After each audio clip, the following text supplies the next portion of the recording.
a very special person in my life. This one, Boba Fett.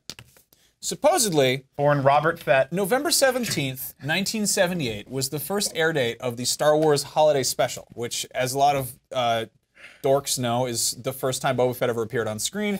He shows up as a cartoon, and he starts beating up a dinosaur, like he's just whacking on the side of the head.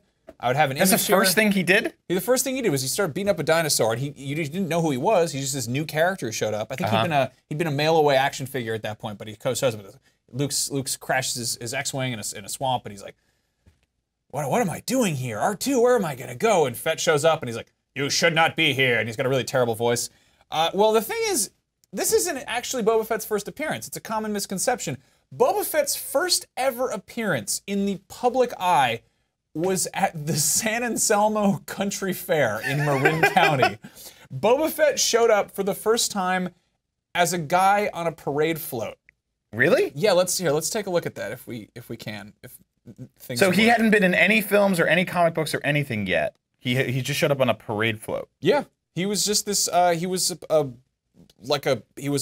character that they pretty much cobbled together. Obviously, he has his role in Star Wars, but at that time, there was no like DVDs or home video rental or anything. So people would keep going to see Star Wars in theaters, and oftentimes they would have like, hey, it's Star Wars night. They'd have somebody show up in a Darth Vader costume, and they'd be like, you know, shaking hands and signing autographs and stuff. And they had Darth Vader, and they'd have stormtroopers, and they'd have like a Han Solo and a Luke or whatever. But like, there's only one villain in the first Star Wars, so like, what do? Maybe an alien or something? And they're like, let's get Boba Fett together. So they made Boba Fett, and they put this guy in the costume, and the guy had no idea who Boba Fett was, didn't know how to spell his name. I forget the guy's, I think his guy's name was like something Dixon or whatever. And they put him out in the country fair, and he had to go around signing autographs for kids. And this was actually in September of 1978. So it's California in September. The guy was roasting. He's in Mandalorian armor. Apparently he started sweating so much that the boots were filling up with sweat.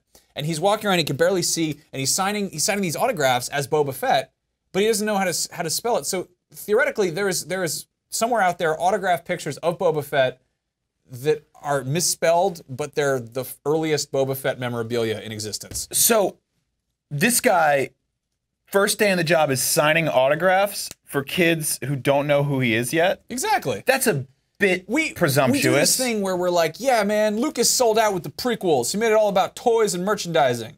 In reality, he kind of did that out the gate. Like, that was always part of the plan. I'm reading this book about Star Wars action figures right now. If you read about the very first set of Star Wars toys, the Early Bird Special, which was sold through the Sears catalog, that was pretty much the dawn of pre-orders. You'd buy an empty box that was supposed to have Star Wars toys in it. You'd open it up and you'd say, these will be out real soon. Just mail this voucher in and we'll send you them in the mail. So, wow. Yeah, man. So Star Wars has always been about merchandising, and Boba Fett has always been meant to be an action figure. So happy birthday, not Robert Fett. Why'd you do that? Why did you do that at the very end? Why did you make them kiss each other like this? I like Boba Fett. No, stop. That's like a father and son. Is that Django in there? What's going on? Stop, please stop.